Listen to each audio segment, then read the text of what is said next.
From being one of the most wish-listed games of the year, accompanied by headlines stating the world is not prepared for this FPS, how did one of the most advanced and unique shooters to ever launch fail so fast? Today, we'll go over how such a great concept for a game is currently failing and if it will ever recover.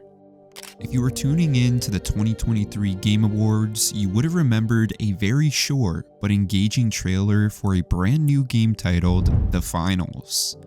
Overall, this trailer was exciting and did a great job of showcasing the game's best features, like character customization, unique special abilities, and most memorable, destructible environments. But what really caught people's attention was the small little text that read towards the bottom of the end card stating, "Play now."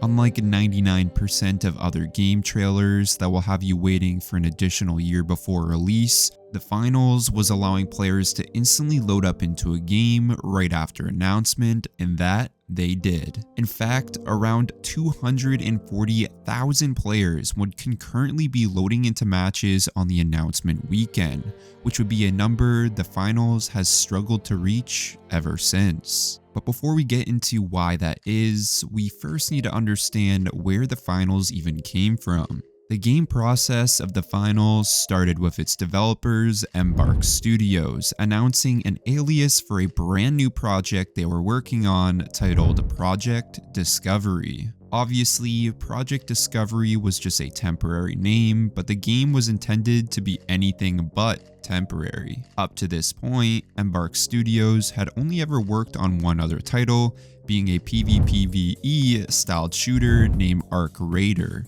which still hasn't released from when I'm recording this video due to a mirage of issues which we won't discuss in today's video. But regardless of Embark Studios' lack of portfolio, they had a ton of senior level members on their team who have veteran experience in the industry. The reason for their lack of portfolio was because Embark Studios was founded just recently in 2018 by the former executive vice president of EA. They really wanted to push the envelope in the gaming industry, which most of their team members felt EA was holding them back.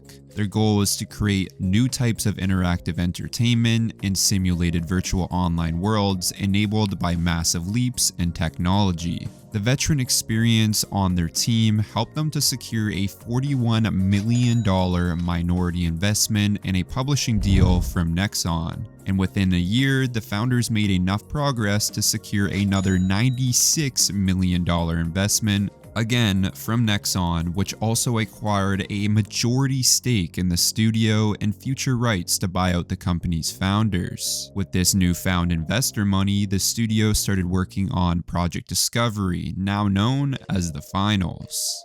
This game promised to be something the world had never seen before in gaming, a completely new spin on the FPS market, with a producer on the game stating, "We're constantly surprised by the new and inventive ways players utilize the freedom the game grants. Why open a door when you can use a rocket launcher to blow a hole in the wall?" The Finals was intended to be a free-to-play FPS with the core game mode Cash Out centering around 4 teams of 3 players fighting to secure the most cash by the end of the round. Players could choose between 3 classes, each with a different mix of damage, speed, tankiness, and utility, and could be further customized based on the player's playstyle. Teams fight to secure cash boxes that spawn across the map and must bring them to designated vaults to cash out. The cash out takes time, and all teams are alerted that the cash out is taking place and rush to attack the defending team with a chance to steal the winnings. The game mode Cash Out would take the best concepts from many team-based FPS games like Capture the Flag from old school Halo, the Plant, Defend, Retake loop from Counter-Strike, and simplified class/skill trees from Overwatch, as well as the gunplay and smooth movement you would expect from a modern AAA shooter like Call of Duty. But one of the game's biggest selling points and what makes this game unique is that the entire map is destructible. This feature allows for player experimentation and unique moments that make every play session progression feel new, which should give loads of replayability. The concept sounded amazing, and 8 months later, the FPS game was announced with a teaser trailer of gameplay in Monaco during Gamescom Opening Night Live. The video game reveal represented the tipping point from an idea to a tangible, much anticipated addition to the FPS catalog. From there, the studio hosted a series of beta tests of the game to prepare for the launch, beginning with a closed alpha test on September 2022 and finishing with an open beta from October 26 to November 5th of 2023.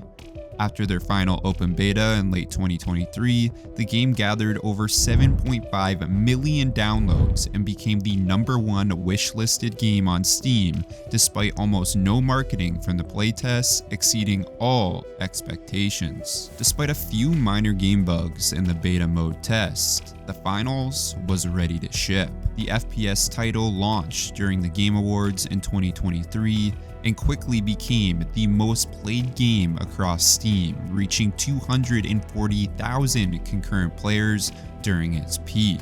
Unfortunately for Embark Studios and the finals fans, this would be the last time the game would ever see a player count this high. In just 3 months, the game would go from over 240,000 concurrent players to a staggering 24,000 concurrent players, marking a 90% drop in player count. So what went wrong?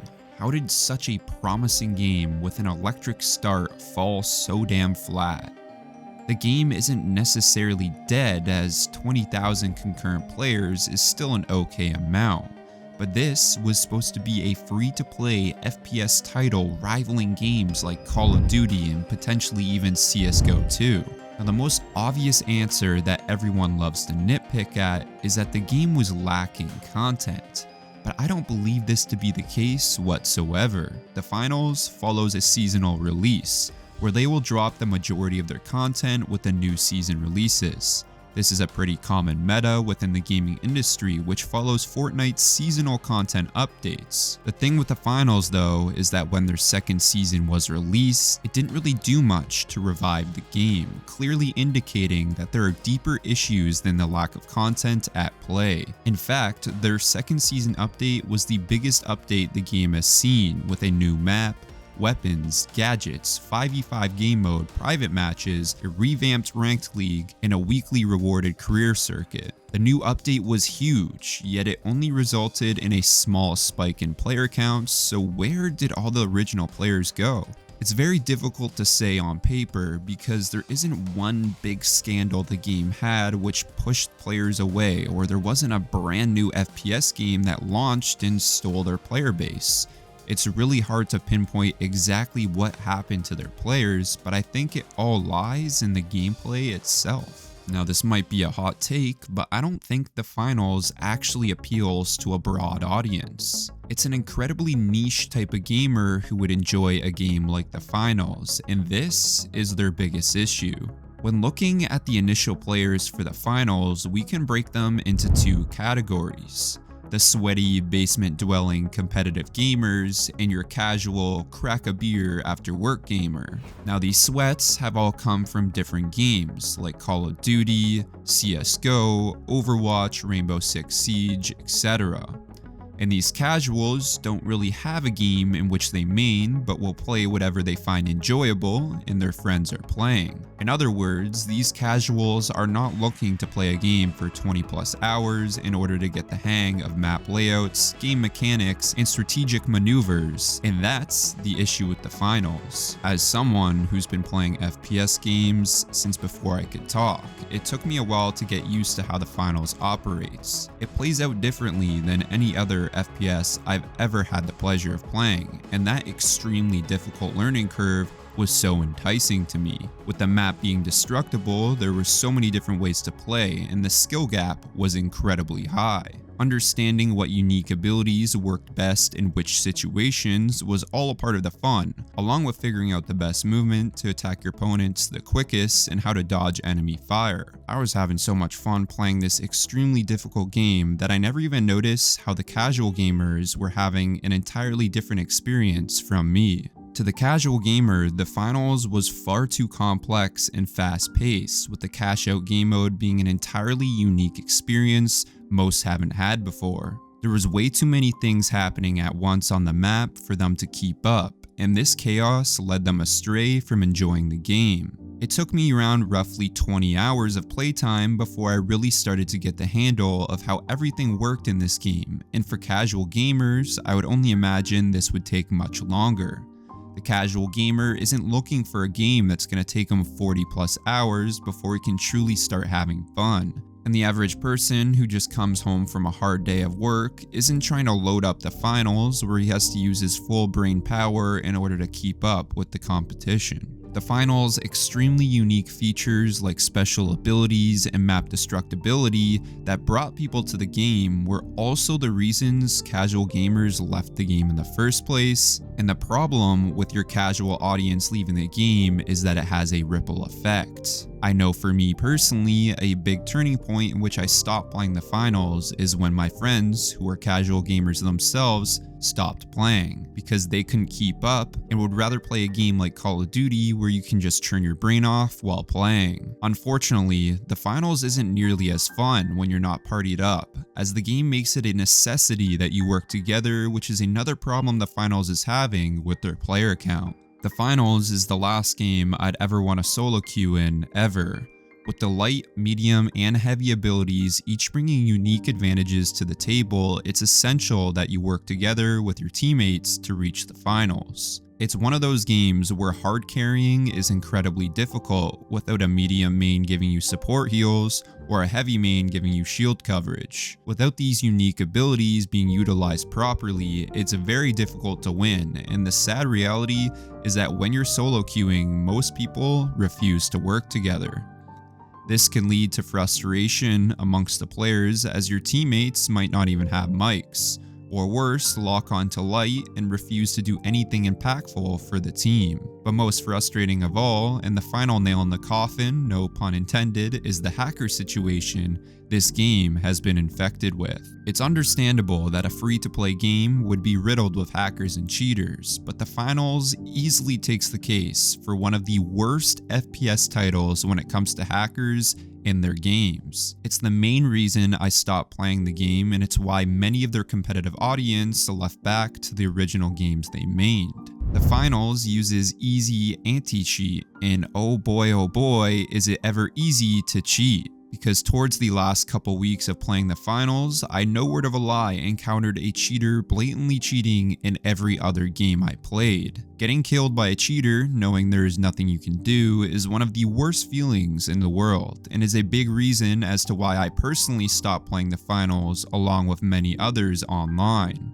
The game developers have stated that they are actively working on improving the anti-cheat, but after talking with people still playing the game to this day, it's very clear that the hacking problem is just as bad as it once was 2 months ago. Another problem with the finals is that they have to commit to a direction in which they want to see the game head towards. The game is clearly very competitive in nature. Hell, the game is literally called the final, a concept in which you're the last team remaining. I don't know how clear you can get on the competitive aspect, so it was absolutely puzzling to me how they never had custom game lobbies implemented into the game until Season 2. This seems like an absolute no-brainer to have inside the game at launch, especially if you're trying to capitalize on the competitive esports market. Allowing larger creators to host their own tournaments would have given millions of more eyes on the game and fostered some type of competitive community. Having proper tournaments being organized would have given esports organizations the signal that there is a real opportunity for esports in the finals. I'm very well aware the competitive esports industry does not represent the typical casual gamer,